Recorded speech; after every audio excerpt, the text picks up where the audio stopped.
understand you had a session with Sofia Antiguera, and I'm calling some of the rest of you who are not still here.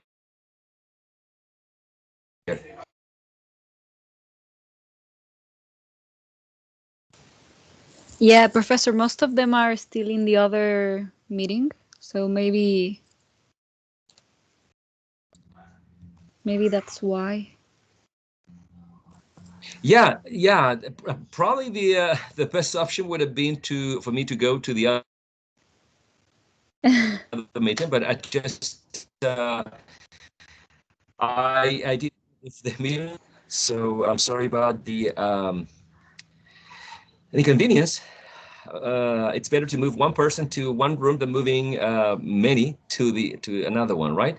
Yeah, I will So try to go to the other meeting and talk to them.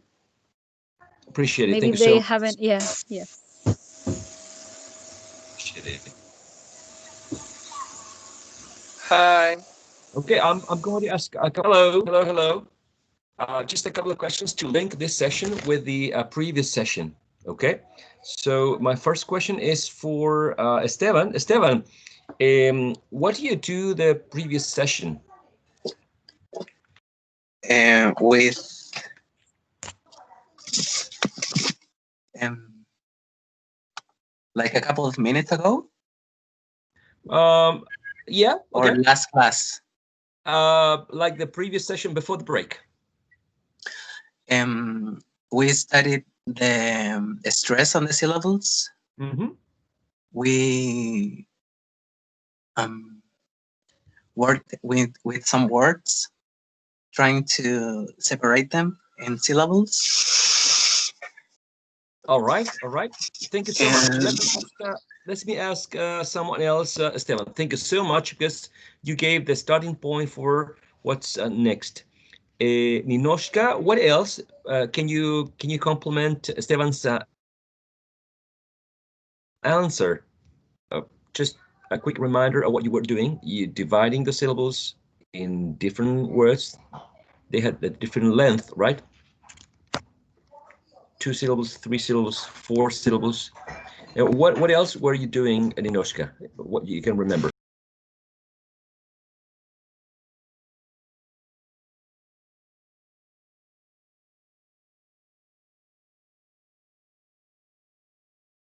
If Inoshka is not here, can Paulina Alegría maybe refer to the question, address it, tackle the question?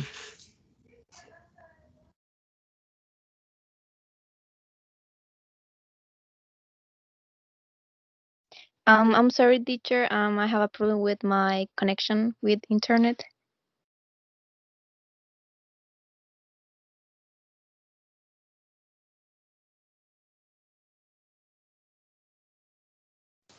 Professor, you're silenced. Thank you again. I'm sorry. No worries. So thanks so much. So as far as I know, what you were doing with Sophia in the previous session is you were dividing the words into syllables, and also you were identifying the most prominent or salient syllables, right? We can use the adjective prominent, referring to prominent, that it's written in the prominent, yes, or salient, which is another adjective you can use when you refer to syllables that are easily perceived. Now, how can you identify syllables that are in the, in the primary stress? Or I think one of the words was geography. Another was one personal. How were you able to identify that those specific stressed syllables were the ones that carried the primary stress? Is it like because of magic or intuition? How does the process of identification work?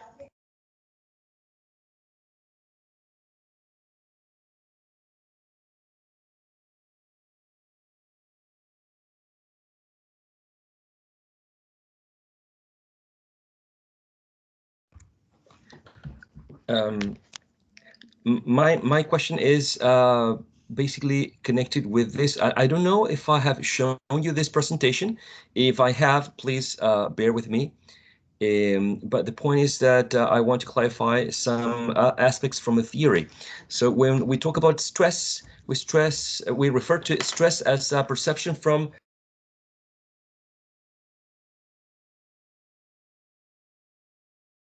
Teacher, Professor, you're silence again.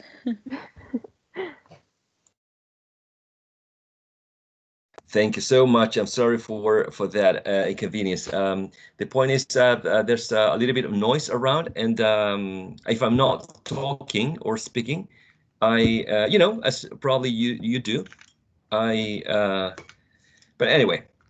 So I think I'm sharing a PowerPoint slide, and the slide refers to stress. Is that true? I mean, can you see Yes. the? Yes. Yes. Yes. Okay. Perfect. So the point is that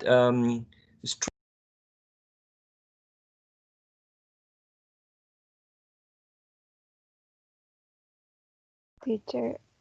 Professor, you muted again. again, yeah, sorry. I grabbed this and I think I did it again. Sorry, just like Britney Spears song. So let me double check the microphone. Okay. So stress refers to this perception that the listener has because, you know, words are composed by syllables, right? Syllables are composed by sounds. So when we identify that syllables compose or make up words, we at the same time identify that none of them have the same importance, or not the same emphasis, right? And that's why we're able to perceive that there is at least one syllable which is the most prominent out of a set of syllables. Prominent or salient means that the syllable is louder, it's longer, and many times it has a higher pitch. That's basically from the theory how we can tell that a syllable is stressed, or one syllable in a specific word is a more prominent or the most salient one. Now, the combination of these three factors sometimes takes place at the same level. The syllable is loud, longer, and it has a higher pitch. But sometimes it doesn't have a higher pitch, but it's definitely louder and longer than the other syllables. Take the word perception, which is already here. Perception, perception. Do we agree that the second syllable is the most salient of the three? Yes, no? You may disagree. Yes? Okay. How do we know? Or how do you know? Perception. Perception. I would say that this syllable is louder. You can hear it without any trouble. Right, even if there was some, even if communication was breaking, probably you would hear this louder, and it's longer than this first one and the last one, which probably contain a schwa. And as you remember, a schwa is a very relaxed or lax, right? And at the same time, very weak syllable. It's part of a very weak and reduced syllable. Well, that's their role. That's the role of schwas.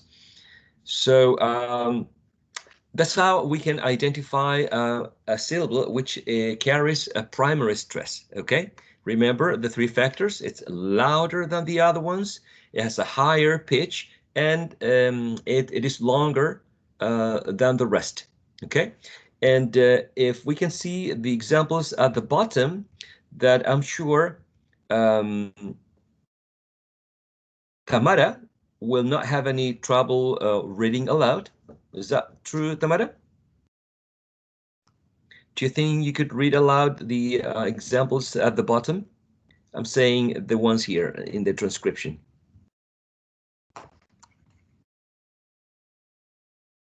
There. I have to read All the. As many as you want. Okay. Stress refers to a perception.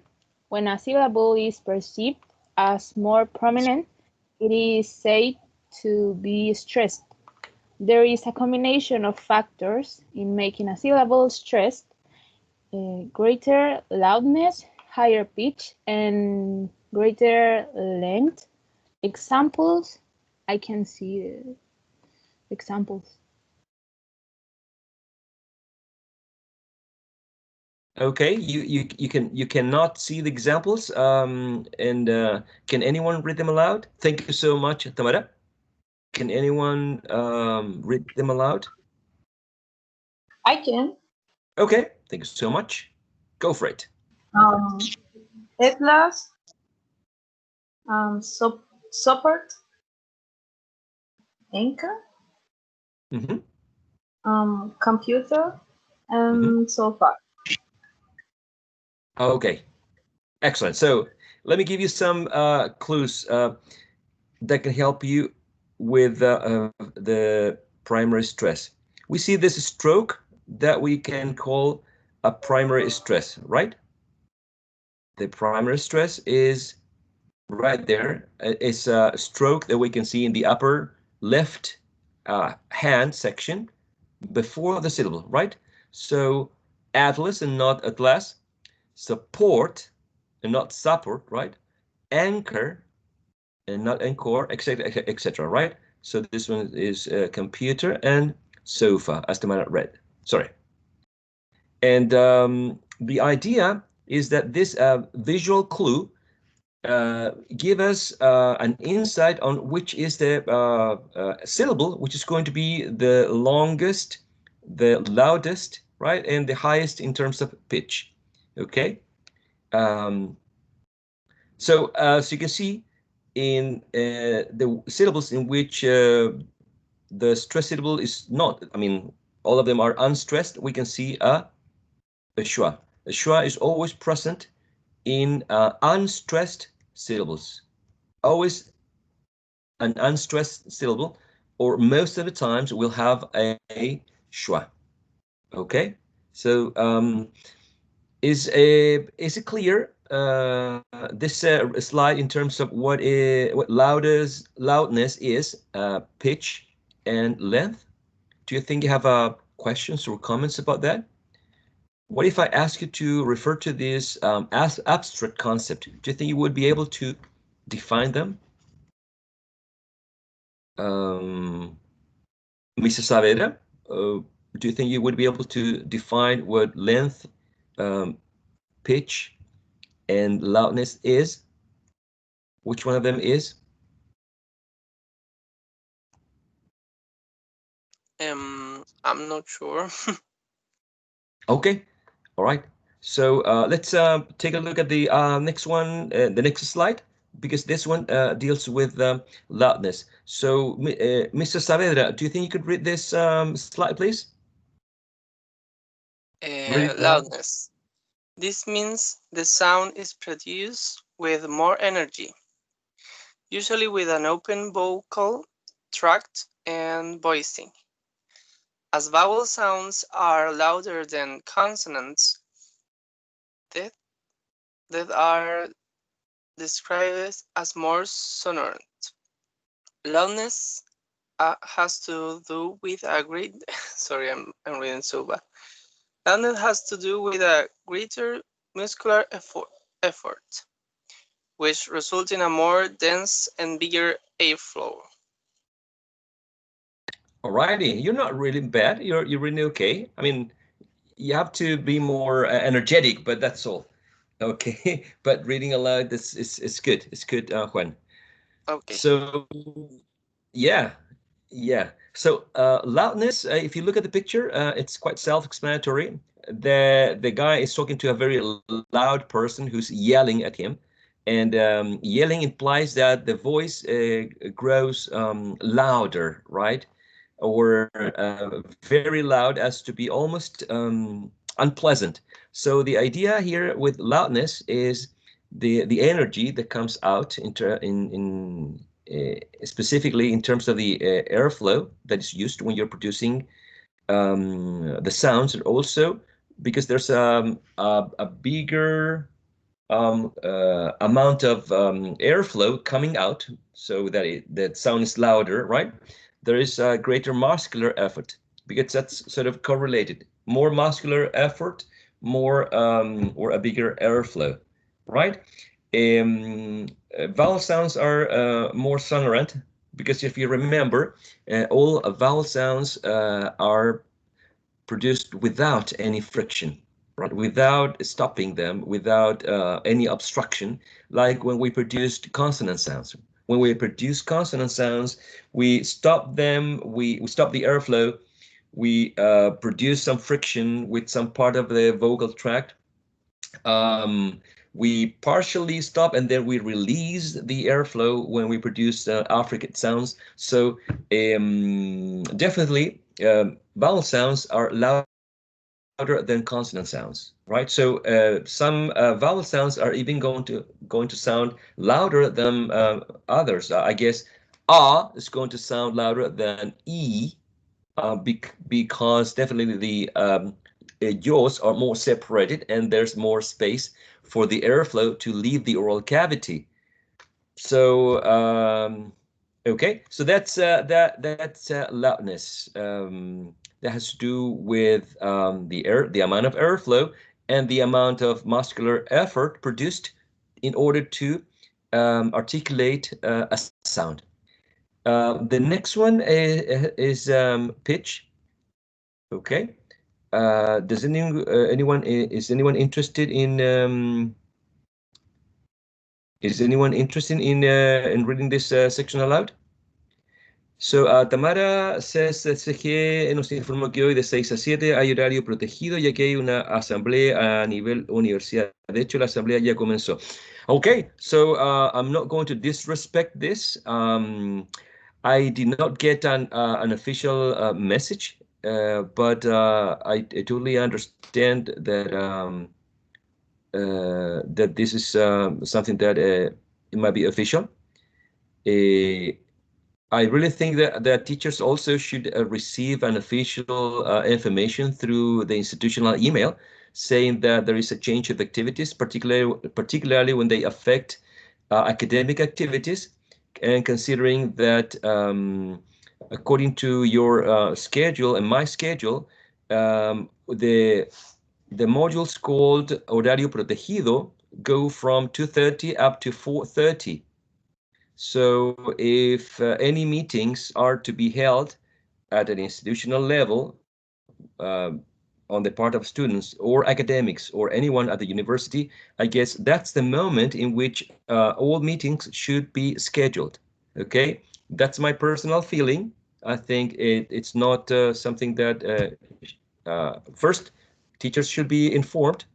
Second, there should be a formal email from the director of the school of pedagogy. And I don't have anything against the students meeting. I think it's very important to work collaboratively as a group. Okay. Thank you, Tamara, for the information. And it's in the academic. Okay, the academic calendar has been shifting. I think that's another thing. They haven't actually updated and then giving a final version. They keep scratching and then changing, etc., etc. Anyway, thank you, Tamara, for the heads up. I didn't know, to be honest. So I'm going to stop the session now, and I'm going to be I'll be meeting you next the following week after the holiday break. I think that's going to be on, if you help me out, on Monday afternoon. Is that right? Probably the 21st? Yes. Yes? Mm-hmm. Okay, so I'll see you on the 21st. For those interested, I'm going to leave in this very interesting PDF file, quite short. It's 5 pages. But it's sort of a summary of all the contents for the semester. So if you're interested, you can take a look at it. All right. Goodbye, everyone. Have a wonderful day. Teacher. Professor? Yes, ma'am. I'm Yes, listening. you said that schwa is always present in the unstressed syllables. Is that right? Yes, sometimes, I mean, in very a few occasions, I've seen that short E, the short and lax E, as in fit, is present in unstressed syllable. But most of the times, I would say 95% of the times, it's a schwa that it's in weak syllables. Okay, thank you. Sure. Very good question, though. Professor, Yes, sir. could you upload that presentation to the LMS? Oh yeah, absolutely. Absolutely. I'm going to upload it today because I have some minutes now because if you leave to the meeting, I can take up the minutes for this session to upload the material and also add some additional videos, optional of course, that are very much more entertaining to learn about, say, word stress, intonation, etc., etc. So yes, to you and to Fanny, that I'm going to upload the presentation today in a very, very few minutes. Okay. Thank you, Professor. Sure. All right, ladies and gentlemen, I'll see you after the holiday. Stay safe, please stay safe, so I can see you in the next session on Monday, 21st. You too. Thank you, Okay. teacher. Bye. Thank you. Sorry for Thank the you, Bye, everyone. problems. teacher. Bye, Professor. Bye. Thank you. Thank you, Take Sophia. care. Bye. Bye. All right.